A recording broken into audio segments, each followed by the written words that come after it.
At a young age, Steve Diggs felt a call to help others. The son of a United Methodist Church pastor, Steve grew up in Knox County, Tennessee as one of 4 children.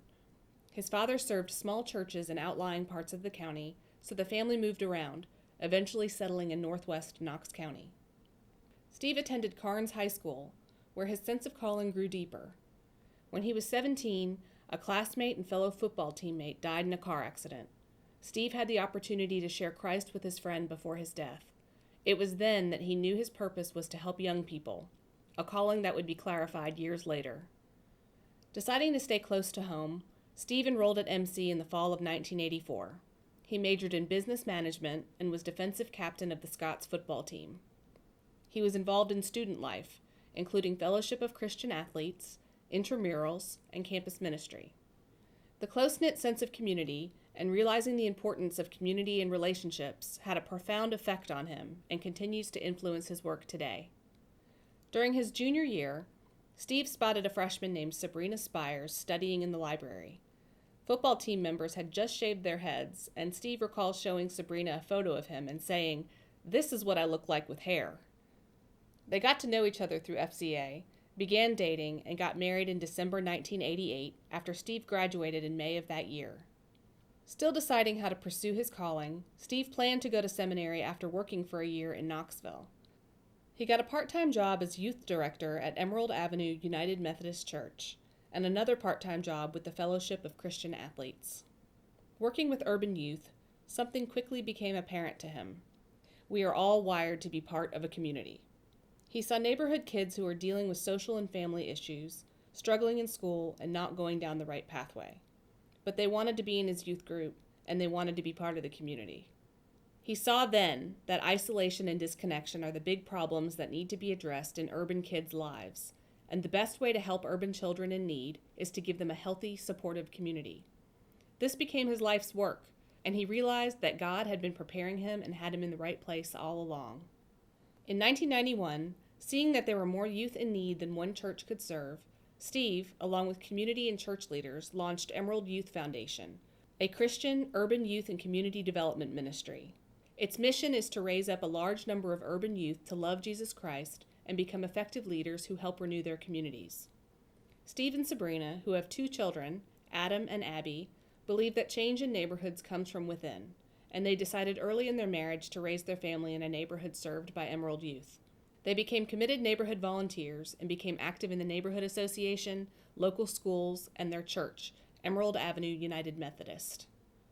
After starting with an annual budget of less than $50,000 and 1 employee, Emerald Youth has grown tremendously over the last 24 years. It now has an annual budget of over $3 million and 28 employees, in addition to interns, AmeriCorps members, and about 200 volunteers. Emerald Youth Foundation serves nearly 2,000 city children, teens, and young adults each year through a network of more than 15 neighborhood churches and faith-based organizations. It is a United Way agency, and all support comes locally, with more than 90% of funding coming from philanthropy, donations, and events. The nonprofit has 3 programs: Just Lead, a church and community-based ministry that provides after-school, summer, discipleship, and mentoring experiences; Emerald Youth Fellows, a transition program to help high school seniors complete post-secondary education or training and establish both a career and role as a servant leader in their church and community; and Emerald Youth Sports, which is operated through the organization's partnership with Fellowship of Christian Athletes and provides recreational, competitive, and campus team sports, including soccer, swimming, track, volleyball, baseball, and basketball. MC coaches and students have been regular volunteers.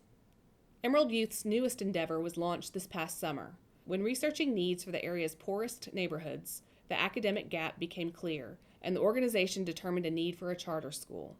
In July, Emerald Youth opened Knoxville's first charter school, of which Steve is president. Emerald Academy, which serves students in kindergarten through 8th grade, has 126 students and plans to grow enrollment to over 550 students over the next 4 to 5 years. Doug Kennedy, CEO of Johnson & Gallion Construction, serves as chairman of the Emerald Youth Foundation's Board of Trustees. He said this about Steve: "In the years that I've served on Emerald Youth Foundation's board, Steve has been an exemplary leader. He genuinely cares about the children and families of urban Knoxville, and it's inspiring to see his commitment to the nearly 2,000 young people served annually. Managing a successful nonprofit like Emerald Youth can present unique challenges, and Steve always handles them with the perfect blend of expertise, compassion, and integrity. It is a true honor to have the opportunity to serve with such a committed leader. As president and CEO of Emerald Youth Foundation, Steve serves through many civic, community, education, and church affiliations in Knoxville, including Kiwanis, Project Grad, and Tonova. Dr. Susan Schneibel, Professor Emerita of Comparative Literature, said she is pleased but not at all surprised to hear of her former student's success. He was in one of my earliest classes at MC, a freshman English class. He and his friend Jason Harbison stood out in a class of nearly all football players. It was a challenge for them to understand me, and likewise a challenge for me to teach freshman English for the first time, but it was one of the most rewarding and memorable experiences in my career. And Steve was the one who made it most memorable. He cared as much about learning as I cared about teaching. Steve's son, Adam, is continuing his father's legacy at MC. He started as a freshman this year as a member of the class of 2019, the college's bicentennial class. Steve's daughter, Abby, at 12 years old, already knows she wants to attend MC also. It is very much in Steve's humble character to see that others are recognized for their hard work, commitment, or sacrifice, and never himself. But tonight, the recognition is for Steve. For being among the most accomplished, the most respected, and the most supportive of our graduates, we gladly present him with the Alumni Citation. Congratulations, Steve.